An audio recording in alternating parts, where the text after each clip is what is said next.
In the fall of 2024, around October, early October, we took a trip to Banff in Canada. One of the most beautiful places I've been in my life so far. We flew into Calgary and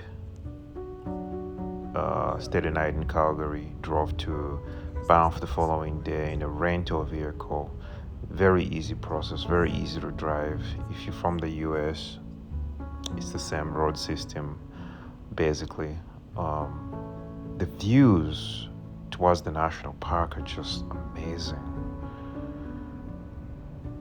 I mean, I recorded this on my drive there, and it's just as you get closer and closer, the mountain range, gets more and more visible and prettier, and it's just so nice to look at.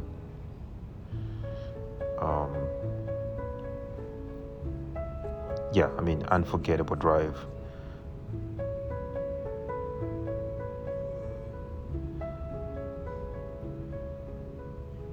And the day started out nice and sunny, and then got cloudier and cloudier and foggier as the day went along. And by the time we got to the town of Banff, it had already started raining. But the portion of the drive before the rain started, when it was still a little bit sunny and partially cloudy, it was so pretty.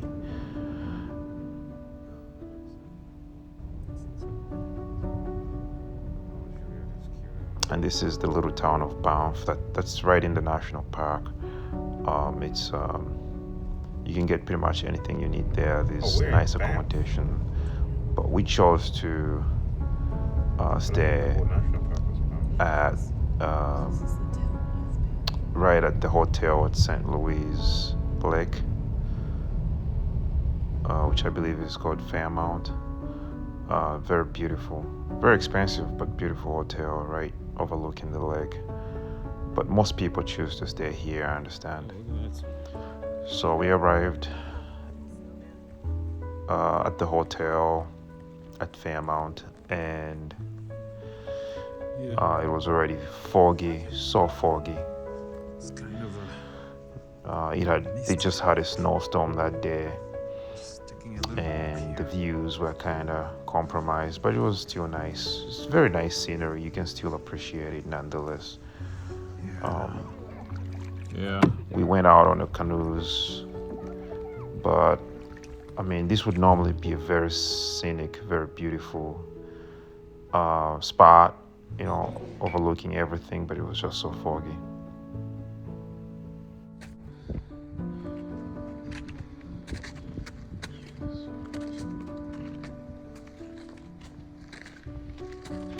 The following day, we went out to Moraine Lake, another beautiful spot that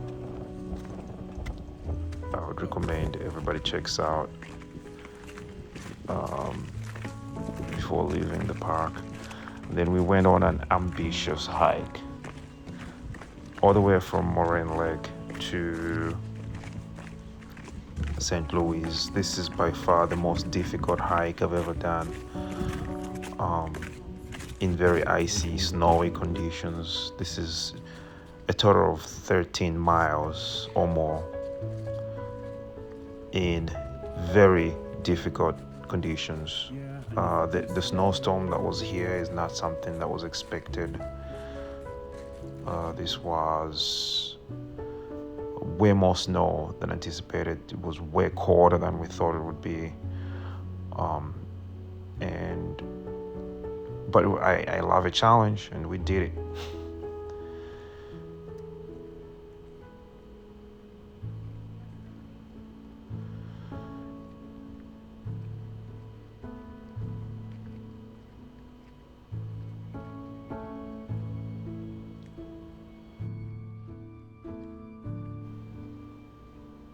Do not be fooled.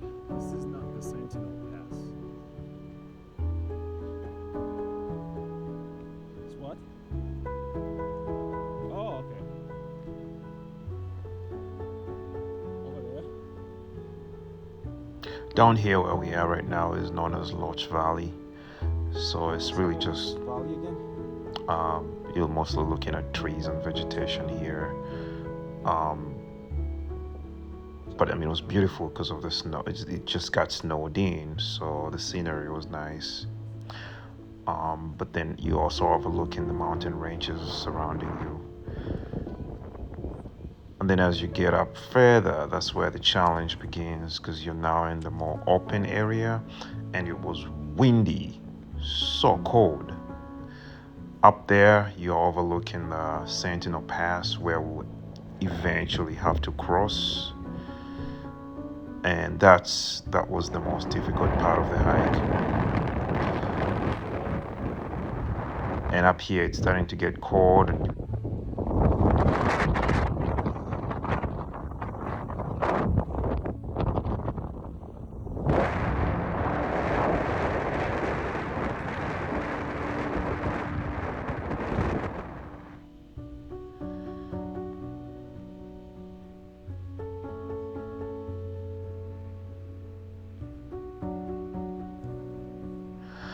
climbing up Sentinel Pass was one of the most difficult things I've ever done in these conditions.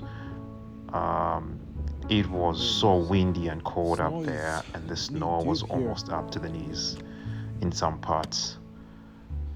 Um, but somehow that did not deter us. Sentinel Pass, knee deep snow. Somehow we persevered, kept climbing. Crazy. The trail is so narrow as you climb up that if there's somebody coming in the opposite direction, you have to literally lean onto the rocks so they can pass, and it was something. We made it further down past the Sentinel Pass into the Paradise Valley, and it was much nicer there, much warmer. The weather started to warm up. Snowed-in forest. Views are amazing though, all around us still. In the back of my mind, I was like, is there any bears here? But of course, we didn't have any bear encounters, thank God, because we would have had to go back the other way, and I would have hated that. We were getting beaten up. We were so tired by the end of this. Exactly what it's supposed to be. Made it back to Lake Louise. It's the happiest feeling I've ever had. This was over 13 miles of hiking. The following day, we took a smaller hike, the Little Beehive, which goes to the Beehive Overlook. I believe that's what it's called. Could be mistaken, but that's basically you are overlooking over the hotel and Lake Louise and the surrounding areas.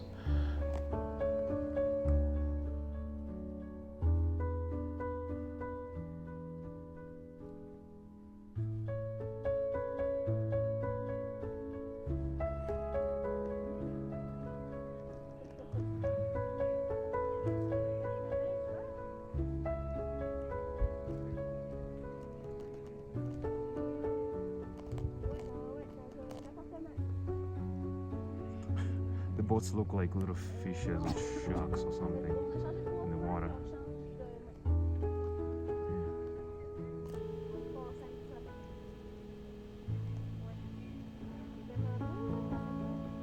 There's one there.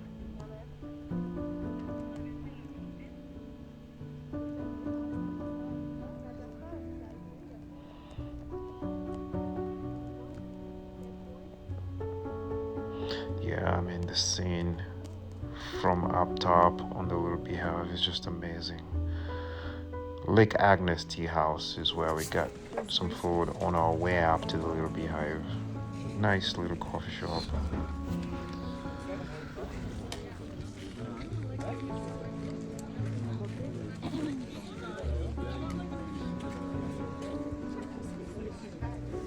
You want my food? What do you want?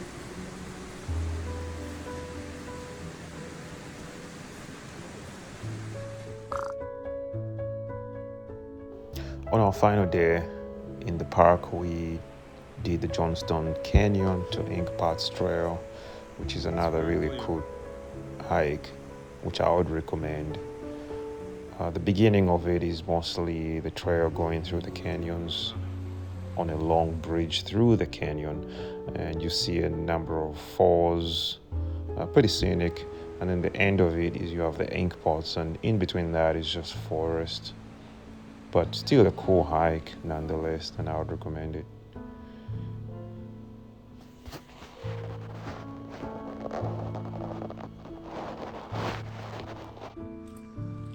It's kind of an isolated hike here in the forest. Not really a whole lot of scenes until maybe you get to the end.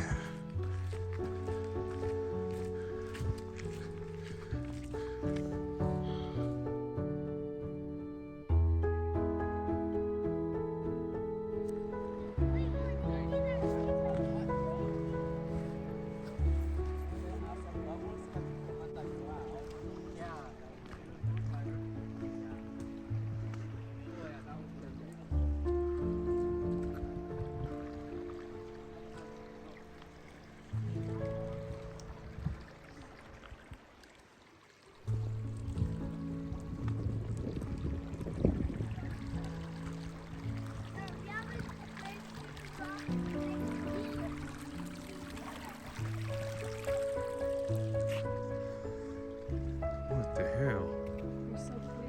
They're so clear, yeah. Okay. Okay. Yeah, it looks amazing.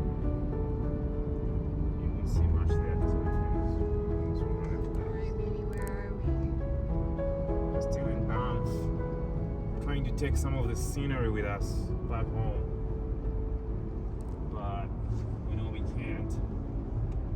You're back online. You are on the fastest route. You will arrive at 1703. Well, at least we're back